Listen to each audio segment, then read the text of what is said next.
Hello, this is Armosis, and welcome to part 5 of my starter guide for Dark Souls. This is the upgrading guide. In this guide, I'm going to give you a full explanation on how to upgrade weapons, shields, and armor, and I'm going to show you a really useful infographic to give you some help. This guide was originally a part of my How to Make Dark Souls Easy guide, but it just took way too long, and so now it's its own part. Alright, let's jump into it. Basically, there are three main groupings of weapons, each with their own upgrade paths. The groupings are basic weapons, unique weapons, and dragon weapons. Basic weapons like the battle axe here and the butcher's knife. Unique weapon would be like this crescent axe here. And a dragon weapon would be this dragon's tooth.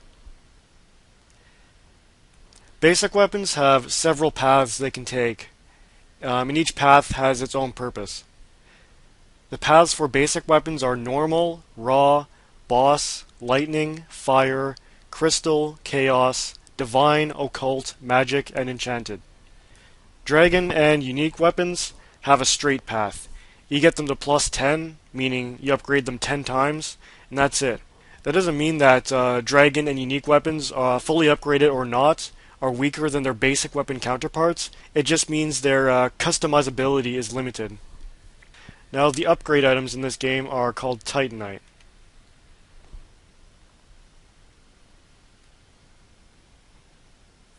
Unique weapons only ever require Twinkling Titanite, and dragon weapons only ever require Dragon Scales to upgrade. Basic weapons start out with Titanite shards, but their required Titanite changes depending on which path you take the weapon.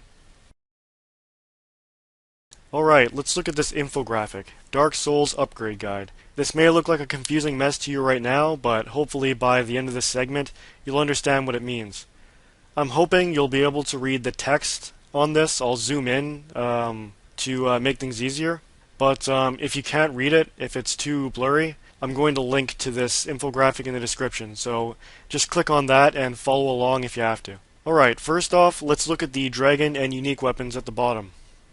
You can see the straight upgrade path I was talking about earlier, but I guess I made a mistake. I said you can get them to plus 10 and that's it, but really you just get them to plus 5. Now let's look at all the routes or paths a basic weapon can take.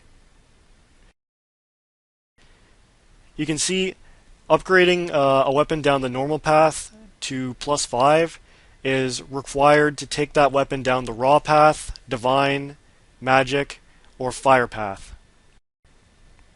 Upgrading a weapon down the normal path to plus 10 is required to take it further down that path, obviously, to plus 15. It's also required to take it down the boss path, lightning path, and crystal path. Looking at the divine path, you can optionally take it to plus 10, or you can take it to plus 5 occult, starting at divine plus 5. Same thing with magic. You can take magic to plus 10, or at plus 5 you can take it to enchanted. Similar situation with the fire weapons. Fire 5, take it to plus 10, or take it to plus 5 chaos. I'm sure some of you are wondering what the information between the boxes means. Let's look over here at the starting path. In between normal and normal plus 5, we can see that it says Titanite 9 shards. What this is telling you is that it takes exactly 9 Titanite shards to bring an unupgraded weapon to plus 5 normal. As you upgrade weapons down a path, it'll start taking more and more of a particular type of Titanite to upgrade. For example, taking an unupgraded weapon to plus 5, bringing it to plus 1 will cost 1 Titanite shard. Bringing it from plus 3 to plus 4 will cost 2, and bringing it from plus 4 to plus 5 will cost 3. The same goes with each path. The number of upgrade items you need for that path accumulates. That's why instead of having just 5 Titanite shards to get from normal to plus 5, it costs 9. We can also see this with the dragon and unique weapons. You'd expect that it only cost 5 shards, or 5 twinkling Titanite or 5 dragon scales to bring it to +5, when really it costs 10. 10 dragon scales, 10 twinkling Titanite. So how do you access these different upgrade paths? Well, there are two requirements: blacksmiths and embers. Not every blacksmith can take every weapon down every path. For example, if you wanted to get your weapon down the normal path to +15, Andre would have to do it. If you wanted to get your weapon down the fire path, then Vamos would need to do it, and Andre couldn't. The other requirement is embers. You find embers as treasure throughout Lordran. And once you've found an ember, you have to bring it to the appropriate blacksmith. You can't just bring it to anyone. If you were to bring the large fire ember to Andre, he couldn't make use of it. He'd say, bring that to someone else. Because you have to bring that large fire ember to Vamos. If you look at the side of this infographic, it'll tell you exactly where to go to proceed down that upgrade path. For example, like I said earlier, to get a weapon to +15, Andre needs to be the one to do it. It says Andre of Astora, large ember for +6 and up, very large ember for +11 and up. So, to get a weapon to +15, you need to find the large ember, bring it to Andre, get that weapon to +10, then you need to find the very large ember, bring it to Andre, and then get that weapon to +15. I'll talk about the special case now, that is boss weapons.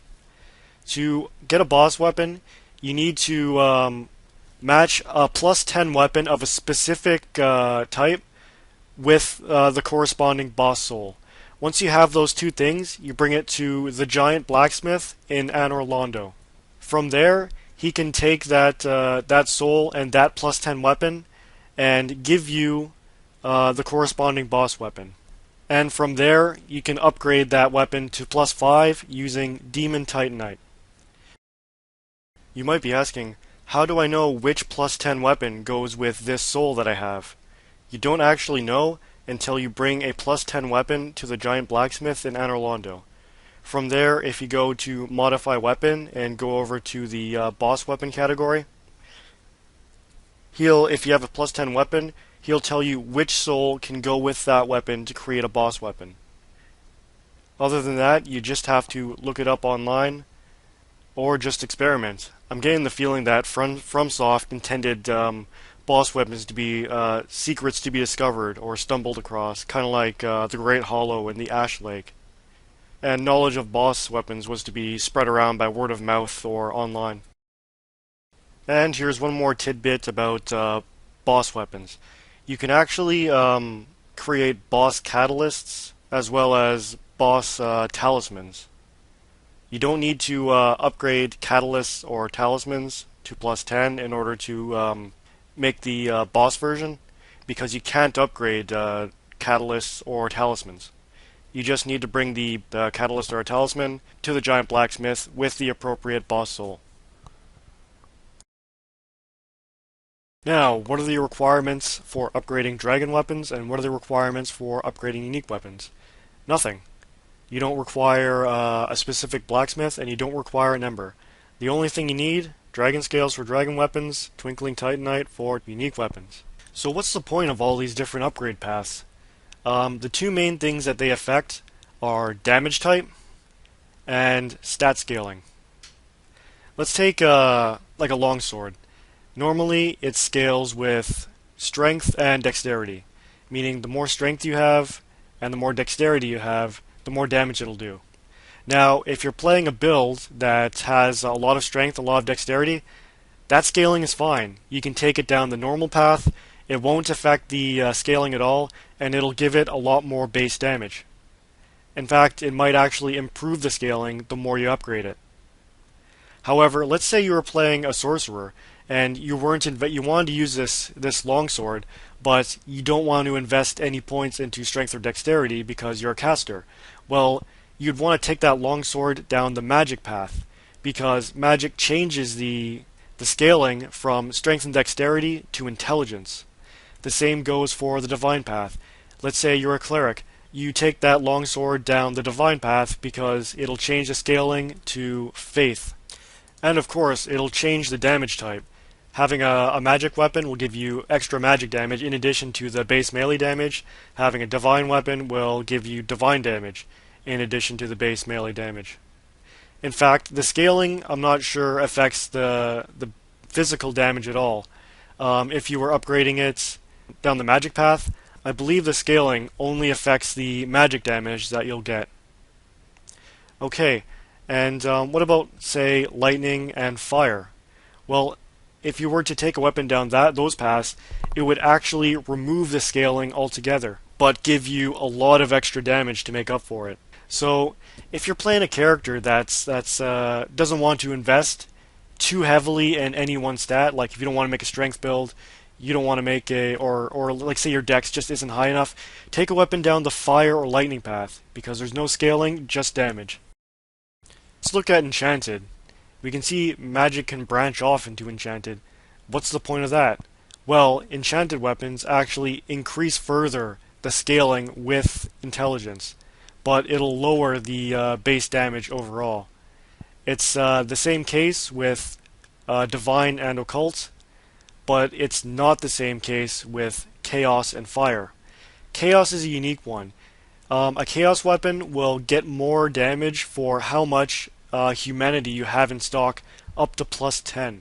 The remaining ones we haven't talked about are raw, which gives you a lot of physical base damage but removes scaling, crystal, which does a similar thing to raw, and boss.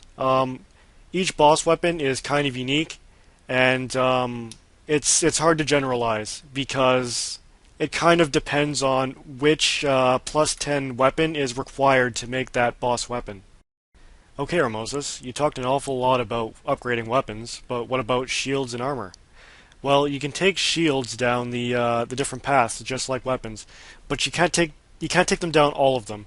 The paths that you can't take shields down are raw, enchanted, occult, and chaos. And a shield will gain defense in the damage type of the path you take it down instead of damage, obviously. There are unique shields, but there are no dragon shields. Dragon is unique to weapons. As for armor, the only path you can take armor down is the normal path, and they max out at plus 10. To get it from plus 5 to plus 10, you do need the large ember. Armor can be unique, but there is no dragon armor. Here's how to acquire the various types of Titanite necessary for upgrading. Some drop off of enemies as random drops. Some are fixed drops, and then drop off of specific enemies, such as Dark Knights. You can find them in chests and on corpses, just as loot. You can also find them in crystal lizards, which are little shiny enemies you can find throughout the game. They're always in specific places, but when you kill them, they'll give you a random assortment of rare Titanite, such as Twinkling, large Titanite, or Titanite chunks.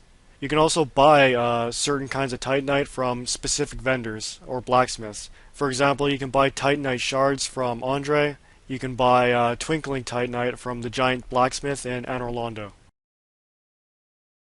And that does it for the upgrade guide. That's everything you need to know, I think.